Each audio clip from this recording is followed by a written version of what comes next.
మహాశివరాత్రి సందర్భంగా కాకినాడ స్వయంభూ భోగ్య గణపతి పీఠంలో 18వ వార్షిక ఉత్సవం నిర్వహిస్తున్నట్లు పీఠం ఉపాసకులు దూసలపూడి రమణరాజు తెలిపారు. మహాశివరాత్రి సందర్భంగా కాకినాడ స్వయంభూ భోగి గణపతి పీఠంలో 18వ వార్షికోత్సవం నిర్వహిస్తున్నారు. ఇందుకు ప్రత్యేకంగా థర్మోకోల్ షీట్స్తో 8 అడుగుల భారీ నాగ శివలింగాన్ని రూపొందించారు. శుక్రవారం ఉదయం పీఠంలో నిత్య విఘ్నేశ్వర యాగంలో భాగంగా 75వ గణపతి హోమం జరిగింది. ఈ సందర్భంగా పీఠం ఉపాసకులు రమణరాజు మాట్లాడుతూ రానున్న పరాభవ నామ సంవత్సరంలో ప్రతిబంధకాలు ప్రాణాపాయాలు అనారోగ్యాలు లేకుండా ఉండేందుకు 15వ తేదీ మహాశివరాత్రి రోజున జాగరణ శివార్చన ఉపవాసం చేయడం వలన రాహుకేతు నవగ్రహ కుజ దోషాల నుండి ఉపశమనం లభిస్తుందని అన్నారు.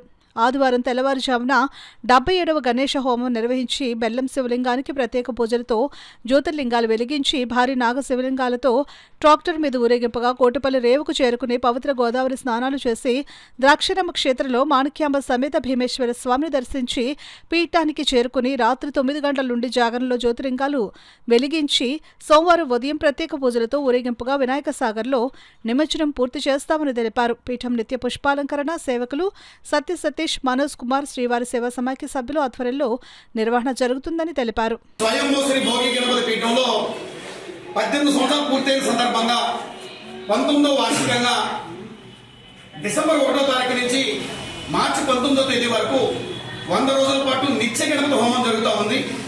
ఉగాది రోజున ప్రత్యేకంగా లక్ష్మీ గణపతి హోమం జరుగుతుంది. ఆ రోజున అష్టలక్ష్మికి పూర్ణాహుతులు 8 పూర్ణాహుతులు ఇచ్చేటువంటి కార్యక్రమం జరుగుతుంది.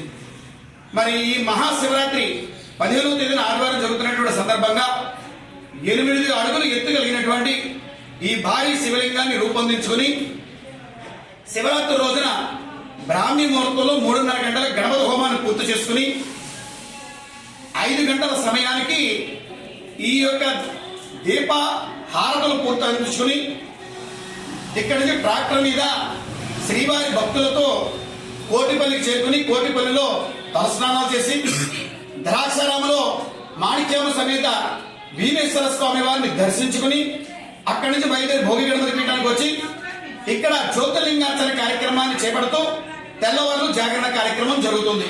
లోక కళ్యాణార్థం జరిగేటువంటి ఈ కార్యక్రమంలో అందరూ కూడా ఆహ్వానితులని చెప్పి భోగి గణపతి పీఠం తెలియజేస్తూ ఉంది.